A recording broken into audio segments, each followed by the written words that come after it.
Yo, what up, y'all? Thank y'all so much for dropping by, man. I'm about to let you guys know what's going down out here in these motor streets, man. So we're just about to dive right into a comparison. We really have to get heavy on this so that, the community, the buyers, what I'm saying, the consumers, everybody that's looking forward to the 6-pack Dodge Charger. I'm assuming 2025, 2026, whatever year it's going to be, we will know what we are getting ourselves into, whether it's for your community, the Mopar community, the BMW community, the super guys, the tuner guys. Which community is this car going to be for, basically? Like, will it be for the BMW guys, the Charger guys, going into this generation Charger, maybe here on out, or maybe just this year model only? Maybe they may kill it off next year and just go back to V6. We don't know. But we do know Stellantis really want to push this inline on us extremely hard, just in case a new administration gets in there and they say, okay, no more V8s again. Because going back and forth, it is kind of aggravating and frustrating. But Stellantis had to mess around and find out their stocks and everything just tanked. It went down. Nobody's buying the cars. Nobody wants a Hornet. Nobody wants the Charger EV. Nobody's buying this inline 6 Ram 1500s. They want to go back to V6 and V8s. So let's jump into a comparison with this BMW 440i. 540i. Let me get that right, because BMW have so many different models. But this right here is a beautiful car. This is one of my top favorite BMW. 2 thumbs up. 2 thumbs up for the design language, for the exterior, interior, everything about this car. I like it. I'm sold. Like, this would be one of my top picks of a BMW. The engine type, the B58 would definitely, I would take the N50. I would take the N55, I mean to say, the N55 inline 4 turbo. Some of them probably come twin turbo. I'm not sure. I have to go back and look. Like I said before, BMW have so many trim levels. It's so many, and it's hard to make up your mind. So do you go with the the i4 or the i6? But right now we're going to compare the two. So if you do decide to get the new Dodge Charger, which is, I know a lot of people just are not interested coming from Mopar. If you are a Mopar guy, if you a Dodge guy, and you're used to V6, V8s, supercharged Hemis and Scat Pack 6.4 liters, big, humongous Hemi engines, and then you drop down to an inline 6, it seems like, okay, we know they can push out plenty of power. That's not the argument here. The argument is the heritage. What this car represents. Big, powerful V8s going in a straight line. We didn't build a sports car for that. If you was to bring a sports car back, why didn't you bring something like a Neon back, or bring something back that, a SRT4 and make it an inline or inline 6 Hurricane engine, something like that, a small 2-door coupe, or maybe a sedan like the 2 Series BMW. Why would you drop it in your muscle car and you try to make it an EV in inline 6 only? This is not going to attract muscle car guys.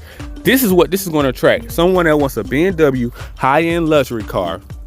Matter of fact, it has if you're going to go with the BMW, you are going to get a B58, inline, turbocharged 3.0-liter, 0 to 60, 4.5 seconds. That is something what I'm thinking the standard output may be on the new Charger that's coming, around 4.5 second range, especially 4.5 second range. They're probably going to keep it around the RT range, 4.5 second range, 0 to 60 numbers, around, let's say, like 375 horsepower to like 400 horsepower, in between that for the standard output, the SO. Now the higher outputs are probably going to be around 540 horsepower, probably like 3.5 second range. But they're going to push those back to next year, which is, it's like, what? Why are you like breadcrumbing us engine trim levels? Why is Stellantis doing that? Like, we're going to give you a little peck of this, put a little toppings on the top of that, and call it a day. So basically, to sum it all up, Stellantis completely wanted to kill off the Hemi. The only reason why there's any kind of hope that the Hemi is going to make it return is because the new administration. Stellantis went out of their way. The last CEO of Stellantis, crashed the company. The company is going off the cliff. It's going downhill really fast. And if they don't announce a Hemi soon, and this is what we're stuck with a muscle car, not BMW, not the BMW.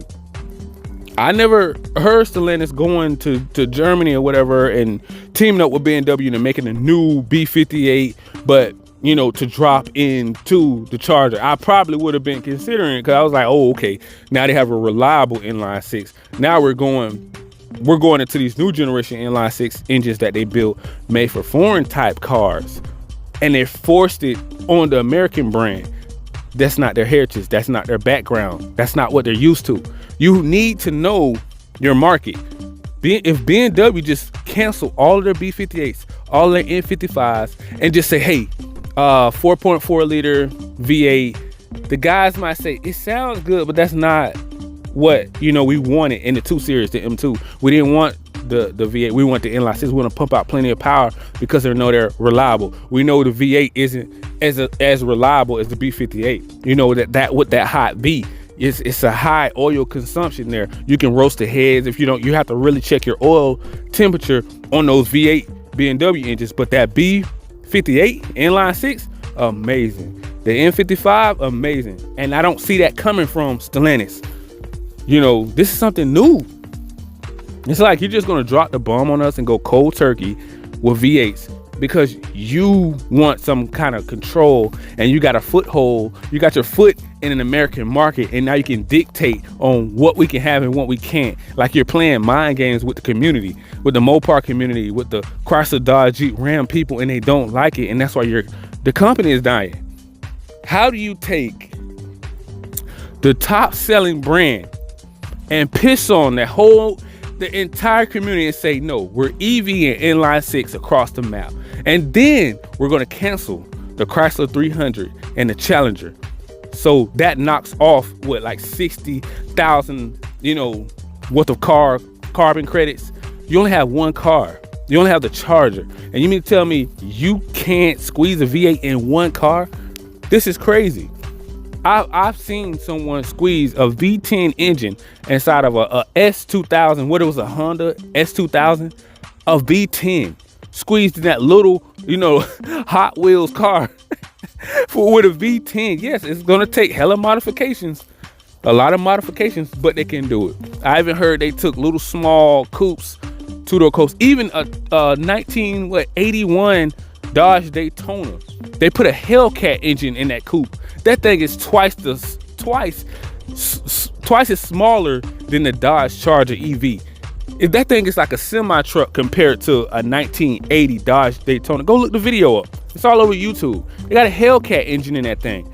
Yeah, they had to do a few mods to squeeze it in there, but they got it in there. And the fact that we got Stellantis capping, lying to us, saying that we're stuck with the inline six Hurricane engine once again. Not this American driving, not this amazing driving machine BMW with the 540i xDrive with 375 horsepower, you know, turbocharged, can hit 0 to 60 in 4.4 seconds. That is crazy. That is crazy. 400 foot-pounds of torque. That's all they need because they had time to master their craft. They didn't just force it on the BMW brand and just say, hey, shut up and drive. No, they've been doing this for a really long time. And then people have grew to love that brand because of that. They never came at BMW saying, hey, you have to have a Hemi V8 in the BMW. They never came at them and say, hey, you have to have a V8 twin turbo. I mean, now to clear it all up, BMW said they're not going to do that after they seen what happened to Stellantis. And when they canceled the V8, the entire market just took a shift and say, wait, hold off, pause. Let's put a pause. Let's backtrack on this whole EV thing. Let's not force it on the American brand. Mercedes and BMW, I have mad respect for them, for their brand and for their company, for what they did. they had the balls to stand up to the regulators and, you know, all these emission credits and say, hey, we will take that L twice before we let our company crash like Stellantis and Nissan. You know, Stellantis and Nissan is going through it right now. And we don't want our biggest brands like BMW, Mercedes to go down this route, because let this be a lesson. This is a lesson to everybody. If the two top dogs in the industry say, hey, listen, we have to spend hella money to keep our V8s here with the AMG bi-turbo and this twin turbo V8, you know, from even though it ain't as reliable as the B58 inline 6 BMW, but they're going to keep it around because they say the American market loves V8s. Now, that is a good car dealership. That is a good car manufacturer. When they say we actually are listening to our fan base, regardless if we still have growing to do, we have to be innovative, when we have to grow and we have to evolve over time. We get all that. But let's put that to the side. Let's put your pride, your ego, and your personal feelings to the side for a second and say, hey, we're going to do this for our market. We're going to do this for the car guys and car girls, the ones that really want this. So we're going to put our personal feelings, pride, and ego, no matter if they don't like us. But when it comes to business, Stellantis have to listen. You have to take notes. You don't go out to the car community and say, hey, what would you guys like to see? BMW is paying really close attention to the engine types. Now, the design may be on another note. The design, talking about the M4 and the M3, two totally different things right now. We'll touch on that later. But when it comes to the engine types, this right here, 540i, bro, a masterpiece. Whoever designed the car, the engine type, the power, the only way this works is if you steal away the BMW people and Toyota Supra people and Toyota people, whoever want, and maybe even some Nissan people, maybe some GTR people, because they don't have that anymore and they know what they can do with inline and V6 turbos. They know how to tune that. See, coming from a V6 guy or a V8 guy that loves V8s, this would be new to me to start getting into it, which is I will. And trust me, we're going to have a lot of mods coming. We're going to have a lot of, you know, details on what you can, because I'd rather have the inline, you know, the twin turbo inline Hurricane engine over the EV. Yes, nobody still don't want it as a true muscle car, and a true muscle car guy, they didn't want it. But to make something just horrible, to make it cool, I'm really going to be looking at the BMW guys, Toyota guys, and probably like the GTR guys, you know, the Lancer guys, you know, all the tuner guys. The tuner car community is really going to show the muscle car guys what this car can do. They are going to be the ones to say, hey, we know y'all don't like it, but if it start to pick up a wave over like the next 2 or 3 years, the Hurricane will become cool. But you still have to bring the V8s to try to get it over the finish line. You need to bring those V8s back to boost those sales as well. Now, will they bring back the V6, or will they bring back a Hurricane turbo, not twin turbo, like a standard output? Who knows? We won't know. And one of the most biggest things out there, right? One of the most biggest things out there, the pricing. Why in the world are you going to bring a standard output and it's going to start at 70K and a high output between 80 to 100K? That's not a good market for the American brand muscle car. As a muscle car, that's way too expensive. And that's what I keep hearing everybody keep saying about the Hemis. It's like, well, even when they bring the Hemi out, you do know it's still going to be probably 65, 70 to 100K, because we don't know if they're going to bring out the Hellcats, Scat Pack versions. And they're like, well, they're going to still be extremely expensive. But some people was like, yeah, but we still can justify why we're paying that much. And people were paying that much anyways. But to have it in a new body style that they've been asking for over 15 years, for about 15 years, 10 years, should I say? 10 years? Yeah, no, since 2011 up until like 2023, they have been asking for a new body style of this car. And now they finally got one. And on top of that, the old school guys were asking for a 2-door coupe. Now that they finally got it, not only they brought the 2-door coupe back, but they ruined it by making it an EV. So everybody was like, they already thought you ruined it by bringing the Charger back as a sedan, as a sedan. But now that you make it an EV, everybody like, it's like, okay, like, what are you doing? Like, who's gonna accept this? They only sold probably like 100 plus already EVs, and it's like the first quarter. By now, you would have at least sold, if it would have came out in a V6, V8 Hemi, what, 7 to 10,000 by now? Now look at the old numbers. Now fast forward to the EV generation. You're only selling like 100 cars, bro. Something should tell you, something in Stellantis mind should click and say, hey, can we get back on track, please, and stop playing mind games with our fan base, you know, with the consumers. I know they used to have this one saying out there, the customer is always right. And they're not going to lie to you from what they want, right? When somebody sees something, and I seen a blogger, I seen YouTubers, content creators. Is great for content to have to get your hands on a Charger if you're going to do content. Yes, because we want to hear what everybody has to say about it. So it does have its ups and its downs. Yes, the car looks cool. Yes, it's got plenty of power, but it's not what nobody wanted. Everybody argument, as soon as they see that car, where the hell is the V8? They're not asking for an inline. They're asking for a V8. Now, if that was a Beamer, you wouldn't have that argument, because it's looked at as a high-end luxury car. It's not looked at as a muscle car. Now I have muscle car features in the M2s and the M3s, M4s, but you know, you get my drift when I'm saying it's like, it's not it's not a European car. It was never meant to be that.